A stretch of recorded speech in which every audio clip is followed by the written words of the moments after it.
자, 오늘은 성경 속에 나오는 천국과 지옥에 대해서 다시 한번 정리를 해 보도록 하겠습니다.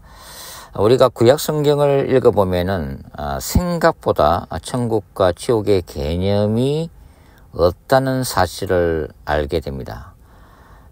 더 정확하게 얘기하면 구약 성경에는 천국과 지옥을 맹시적으로 기록하고 있지 않다는 사실이죠. 그 얘기는 어떤 의미를 가지고 있는 거죠? 구약 성경은 이 지상적인 삶에 더 관심이 있다는 것을 얘기를 하고 있습니다. 그러니까 이 땅에서 인간이 살아갈 때, 구약 성경이니까 이스라엘이나 유대인들을 얘기하는 거죠.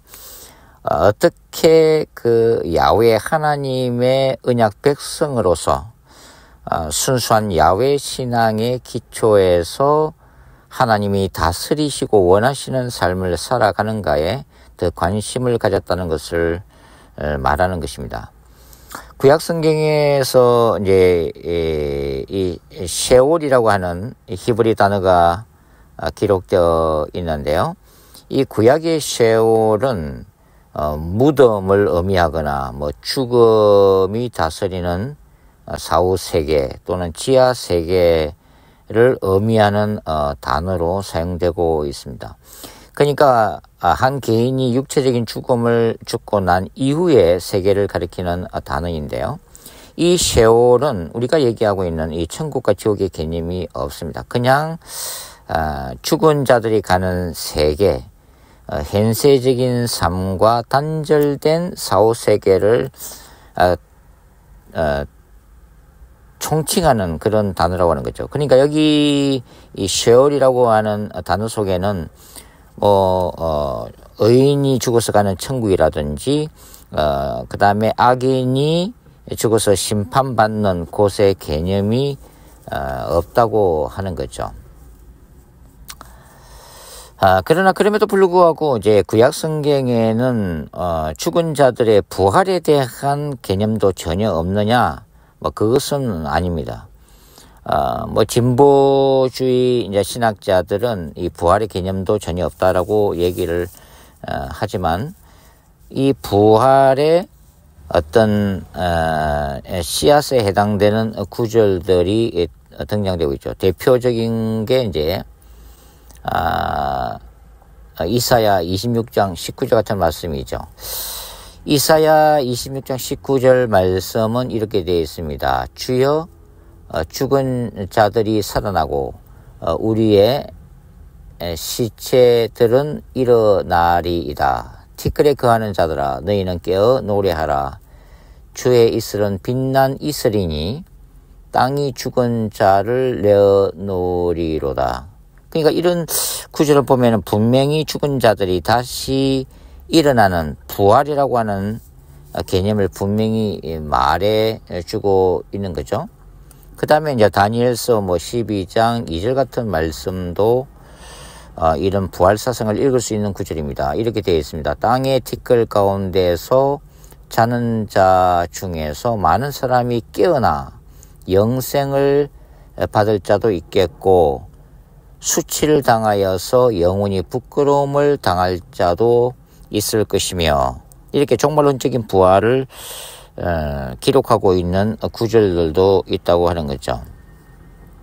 물론 학자들 중에는 이러한 구절들도 이제 초기 유대교 사상이라기보다는 바벨론 포로기 이후에 발전된 그런 종말론 사상으로 이제 보는 학자들도 있습니다.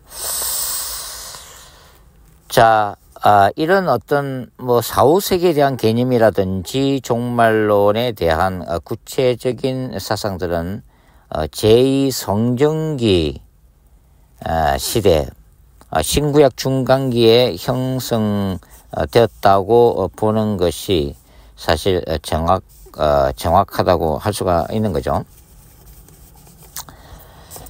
신구약 중간기는 주전 4세기부터 그 다음에 주 70년 정도로 이제 우리가 보고 있습니다. 이런 제2성전기 그 다음에 신구약 중간기를 통해서 이제 사후 세계에 대한 개념들이 더욱더 이제 구체화 되게 되죠. 그러나 그럼에도 불구하고 뭐 예수님 시대 때에 그 유대교 안에서도 다양한 이 신학들이 존재했습니다. 뭐 예를 들면은 대제사장들이 배출되었던 사두개파는 말 그대로 사후 세계를 믿지 않았던 사람들이죠. 그들은 현재의 그 종교 권력, 기득권을 유지하는 데 관심이 있었던 지극히 현실적인 신학, 뭐 현실적인 정치 신학을 가졌던 사람들입니다. 이 사두개파는 모세 오경 이외에 구약 성경의 권위를 인정하지 않았기 때문에 뭐 부활이라든지 천사의 존재조차도 부정을 했습니다. 이들의 사후가는 뭐 셰올이라고 하는 것은 그냥 무의식의 뭐 공간으로만 봤다고 하는 거죠. 그러나 대조적으로 이제 바리새파들은 사후 세계에 대해서 지극한 관심을 가지고 있었습니다. 그러니까 구약에 암시된 부활 사상을 확대해서 개인적인 부활도 믿었고 최후 심판도 믿었고 천사들의 존재도 믿었고 그 다음에 뭐 영원한 상과 형벌을 믿었던 사람들이죠. 어찌 보면은 이러한 신구약 중간기의 종말론가 바리새파들의 이러한 내세관이 초대 교회의 어떤 내세관에 큰 영향을 미쳤다 이렇게 이제 볼 수가 있는 거죠. 자, 요약해서 구약 성경이나 그 다음에 구약 성경만을 믿는 그것도 또 모세 오경을 중심으로 해서 신학 사상을 형성한 유대교는 내세에 대한 관심보다는 현세 중심적인 윤리관을 가졌고 그 다음에 땅 위에 임한 하나님의 나라 그리고 공동체성을 강조했던 그런 사람들이란 것을 우리가 이제 볼 수가 있습니다. 그래서 이런 구약 성경이나 구약에 기초한 유대교의 사후가는 뭐 단순히 내세가 없다라는 이 무신론적인 사고가 아니라 상대적으로 내세는 이제 하나님께 이제 일임을 했고 그들이 늘 가르치고 중요시했던 것은 뭐냐면 하나님과의 언약 안에서 현세적인 삶을 충실하게 살아내는 데 있었다고 하는 거죠. 그리고 이스라엘이라고 하는 이 공동체를 통한 그 정체성을 지속하는 데 관심이 있었다 하는 거죠. 한마디로 하나님의 통치가 이 땅에서 실현되어야 한다는 뭐 역사신학적인 그런 강조점을 가지고 있었다고 하는 거죠.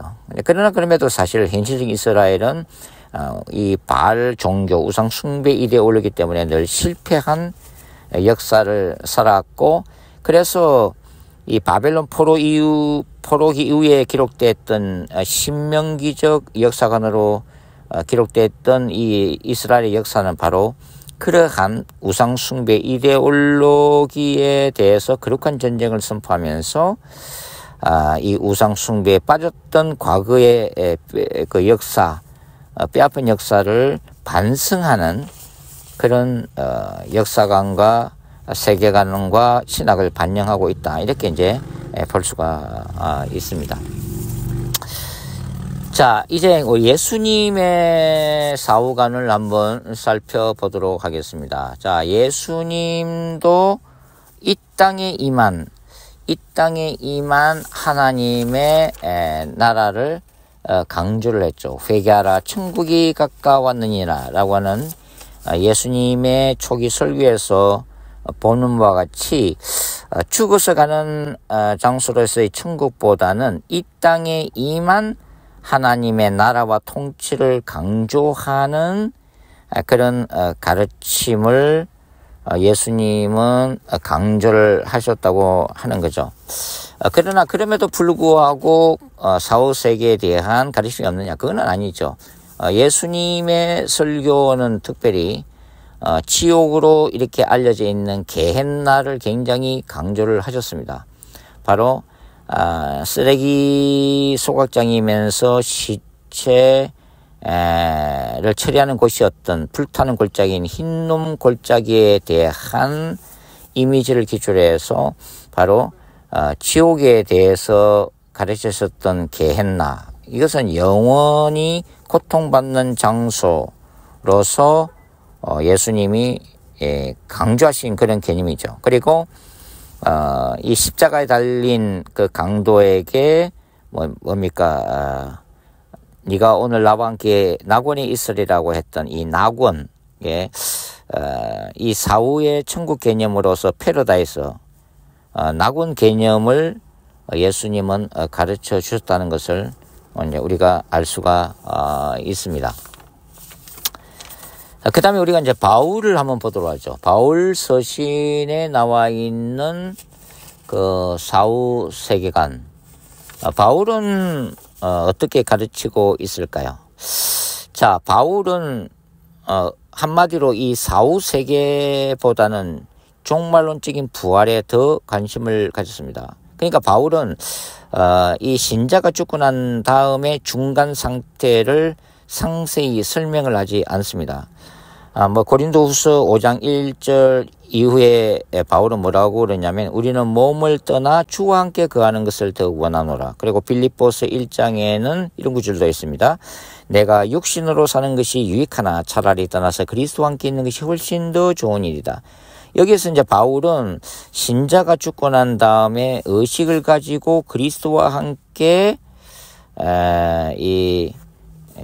동행하는 이 중간 상태를 분명히 말하고 있지만 그렇게 구체적으로 이렇게 서술하고 있지는 않다는 것을 알 수가 있는 거죠. 바울의 관심은 그 고린도서 5장 4절에 보면은 벗은 상태로 묘사를 하고 있습니다. 이 벗은 상태가 임시적 중간 상태라고 하는 거죠. 예수 그리스도와 함께 죽은 이후에 분명히 함께 소통하는, 교제하는 것을 언급을 하고 있지만 그것도 여전히 벗은 상태라고 하는 거고, 이 오디범의 종말론적 상태, 그러니까 예수님이 재림하셔서 부활의 몸을 잊게 되는 그것을 궁극적인 소망으로 바울은 강조하고 있다는 것을 알 수가 있습니다.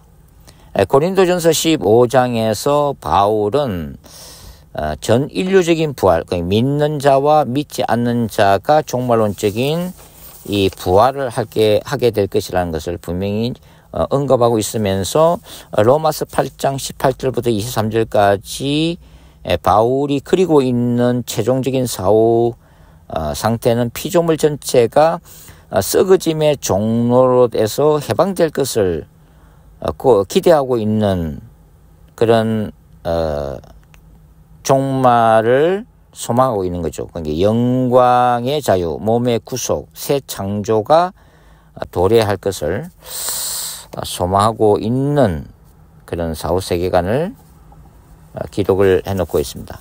자, 이 사후 세계관이 사실 가장 뚜렷하게 계시되고 있는 것은 바로 요한계시록이죠. 요한계시록.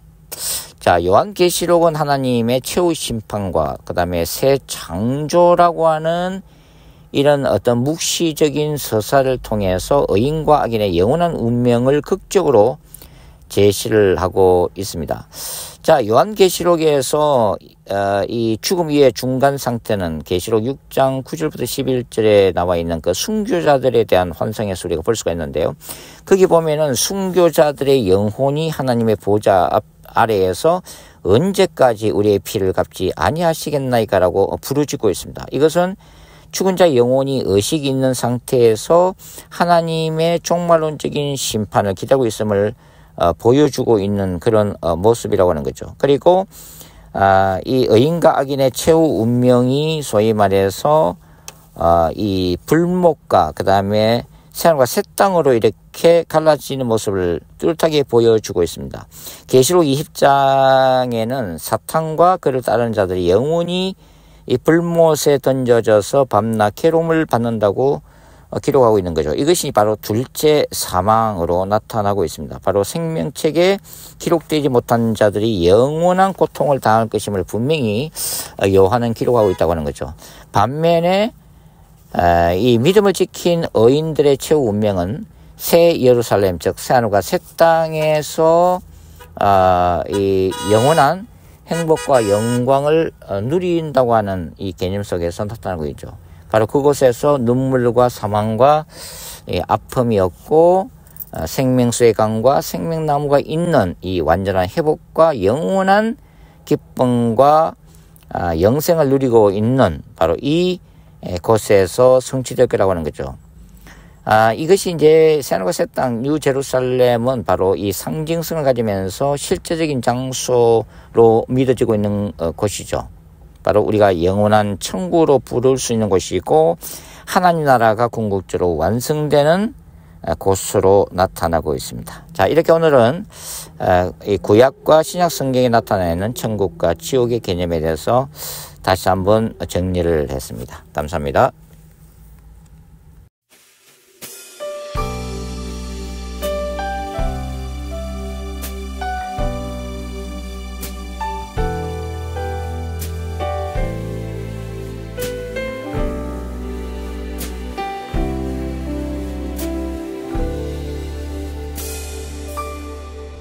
저 멀리 외는 나의 시온성, 오 거룩한 곳 아버지 집, 내 사모하는 집에 가고자 한 밤을 세웠네.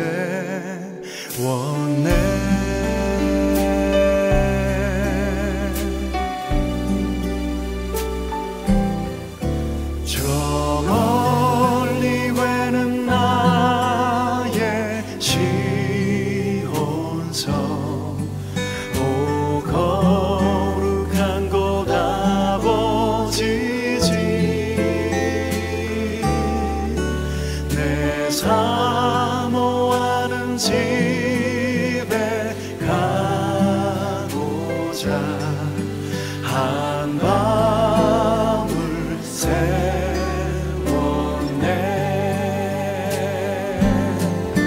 저 망망한 바다 위에 이 몸이 상할지라도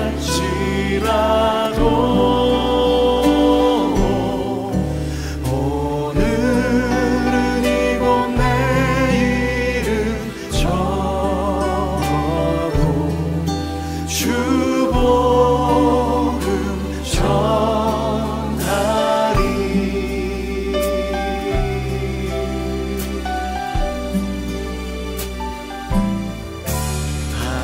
가득한 나의 갈 길 다가고 저 동산에서 편히 쉴 때 내 고생하는 모든 일들을 주께서 하시리. 빈들이 나 사막에서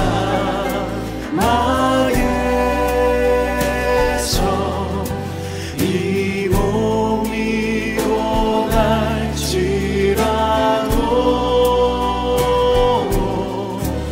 오늘 주 예수 날 사랑하사 날 지켜주시리.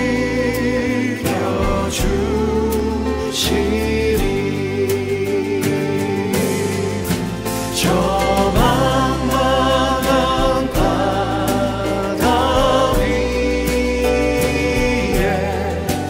이 몸이 상할지라도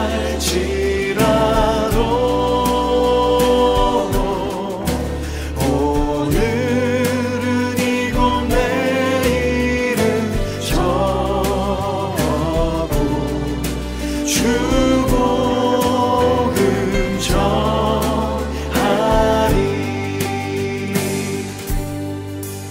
손에 주 예수 날 사랑하사